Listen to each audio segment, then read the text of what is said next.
से स्वागत करें आदरणीय सुरजेवाला।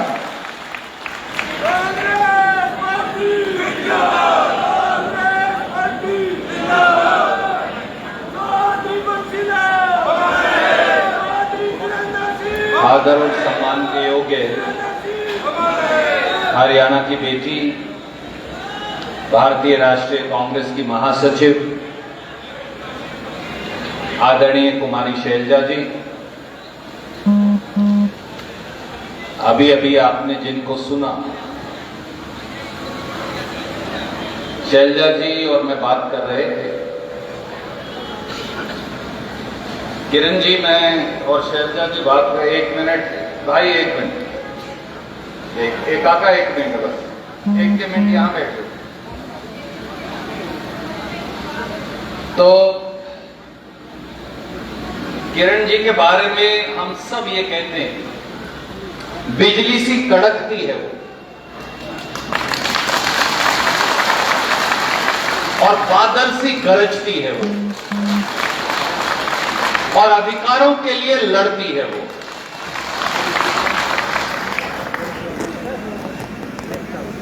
आपकी नेता, आपके परिवार की सदस्य आदरणीय किरण चौधरी जी, हरियाणा की एक ऐसी नौजवान नेता जो राहुल गांधी जी, खड़गे जी के आशीर्वाद से हरियाणा प्रदेश कांग्रेस कमेटी की कार्यकारी अध्यक्ष तो है। बहुत सारे नौजवान साथी यहां बैठे, मेरे बुजुर्गों, भाइयों, नौजवान साथियों, माताओं, अगर इस प्रदेश में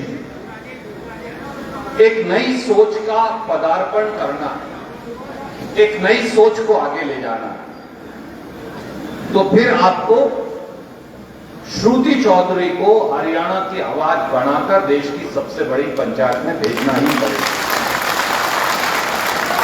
श्रुति चौधरी जी, मेरे भाई और साथी, पार्टी के कार्यकारी अध्यक्ष रामकिशन गुर्जर जी, सम्मानित मंच, बुजुर्गों, मातृशक्ति, नौजवान साथी, आप बहुत देर से बैठे हैं और अभी कई कार्यक्रम बचे। कांग्रेस संदेश यात्रा ये लेकर शैलजा जी, किरण जी, मैं, हम सारे साथी क्यों आए?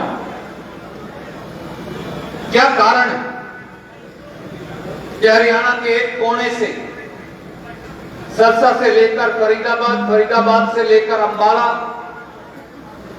पूरे हरियाणा के अंदर ये कांग्रेस संदेश यात्रा, राहुल गांधी जी, खड़गे साहब, कांग्रेस का तिरंगा लेकर हम निकले। क्या कारण है कि राहुल गांधी को कन्याकुमारी से कश्मीर तक 3500 किलोमीटर की यात्रा करनी पड़ी? सर्दी में, गर्मी में, धूप में, बारिश में, बर्फ में।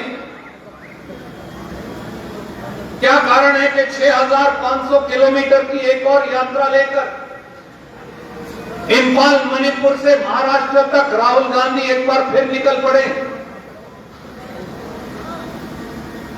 क्या कारण है कि किसान और गरीब का दर्द आपको राहुल गांधी जी से लेकर किरण चौधरी और श्रुति चौधरी के शब्दों में छलकता हुआ दिखता है?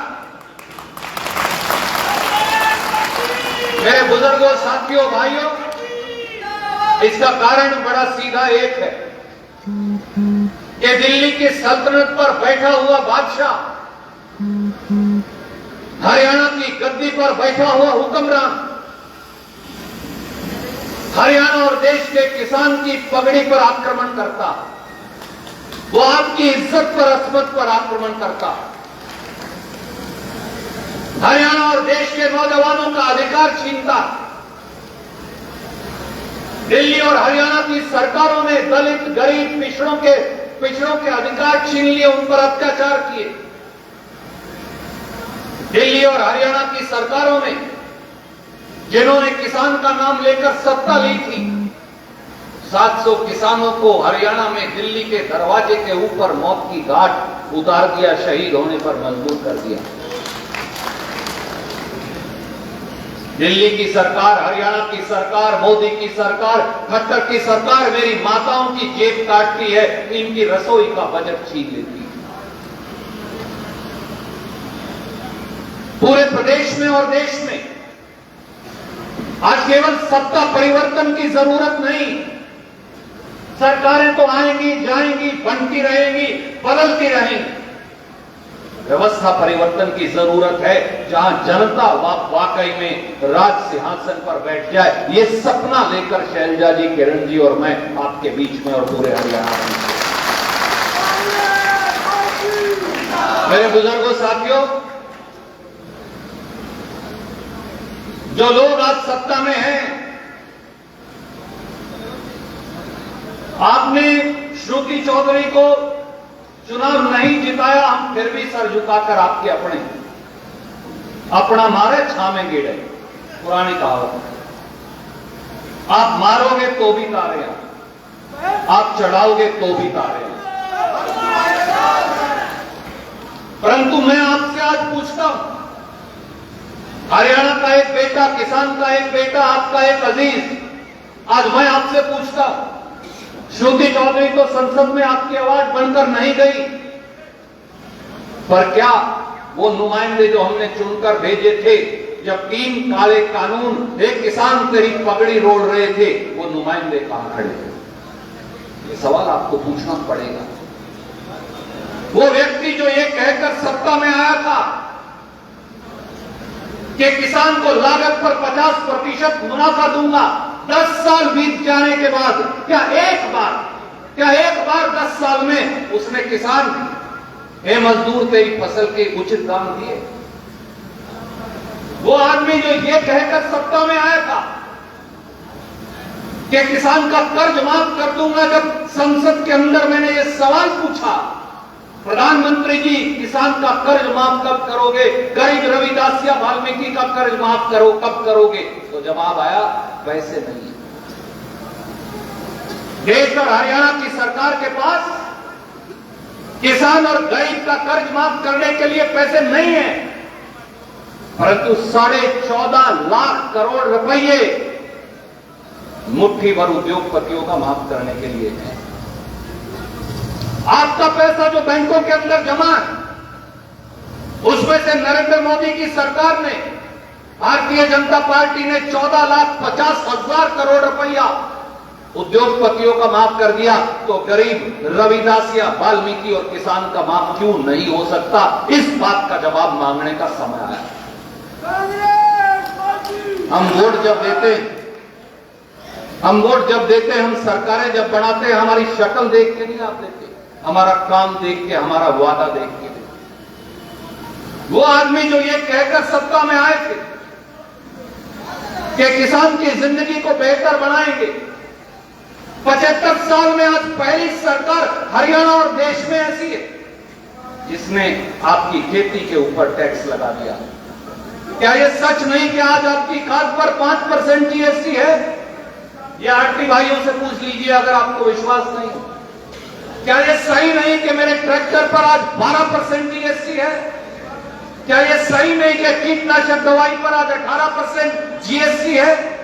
क्या यह सही नहीं कि खेती के उपकरणों पर 12% जीएसटी है? खेती पर टैक्स लगाने वाली हिंदुस्तान की यह पहली सरकार है। यह पहली सरकार है, यह पहली सरकार है जो हिंदुस्तान में 3 काले कानून लेकर आई। 3 काले कानून जो मुझको, आपको और हम सबको अपने खेत में उद्योगपतियों का नौकर बना देंगे।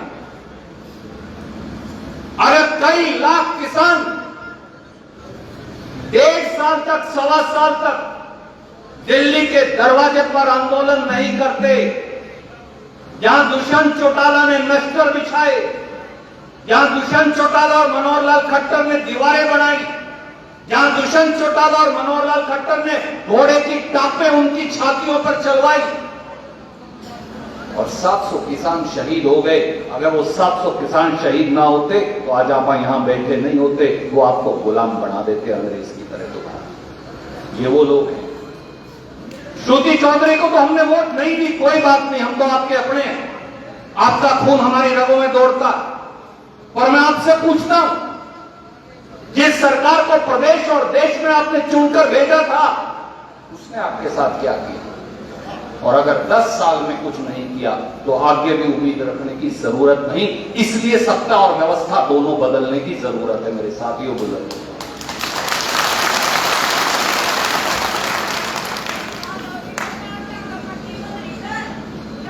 मेरी मां एक कह रही है कि उनकी आंखों पे पट्टी बंध रही है।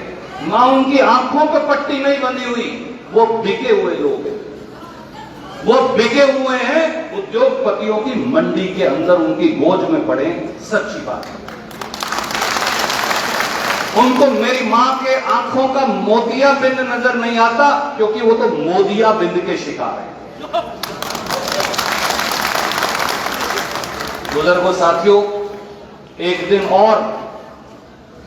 और लंबी बात करेंगे आपसे। आदरणीय किरण चौधरी जी ने मुझे कहा है कि एक दिन और लंबी बात आपसे करनी। मैं आज आपको केवल इतना ही कहूंगा, आपको अगर ये लगता है, आपको अगर इस बात का यकीन है कि हमारे मुख से निकला हुआ हर शब्द हमारी आत्मा से निकला हुआ और आपकी पीड़ा को उजागर करता है, तो श्रुति चौधरी को इतनी वोट से चुनकर भेज दीजिए, इतनी वोट से चुनकर भेज दीजिए कि किसान, गरीब, नौजवान, मजदूर की तरफ आंख उठाने वाला व्यक्ति दो बार दोबारा सोचे कि वोट की चोट प्रजातंत्र में सबसे बड़ी चोट है काका, उससे बड़ी चोट कोई नहीं। हमें बंदा मारने की जरूरत नहीं होती। आप तो वोट उल्टी डाल दो, लीडर मर जाएगा। वोट ठीक डाल दो, लीडर जिंदा हो जाएगा। इसलिए आपको ये चुनना पड़ेगा, आपको बेटी को लीडर बनाना है या झूठों को सरदार बनाना है। फैसला, या बेटी को लीडर बना लीजिए या झूठों को सरदार बना लीजिए। फैसला आपका है। और 2 बार हमने करके देख लिया। 10 साल हमने उन्हें सत्ता देके देख तो ली, आजमा तो लिए, और कितना आजमाएंगे। इसलिए बुजुर्गों, साथियों, नौजवानों, माताओं, बहनों, खड़े हो जाइए, तैयार हो जाइए, मुट्ठी भींच लीजिए। ये राज बढ़ाने की लड़ाई है। किरण जी ने कहा, मैं फिर कहता हूं, हम आपके लिए आपकी ड्योढ़ी पर राज खड़ा करना चाहते हैं। यहां जाए, ये राज बढ़ाने की लड़ाई है, ये सत्ता और व्यवस्था दोनों के परिवर्तन की लड़ाई है। ये कांग्रेस की सरकार देश और प्रदेश दोनों में बनाने की लड़ाई है। केवल हम राज नहीं बनाना चाहते, हम आपको उस राज की काठी का मालिक बनाना चाहते हैं। जंग इतनी है, सबको राम राम है।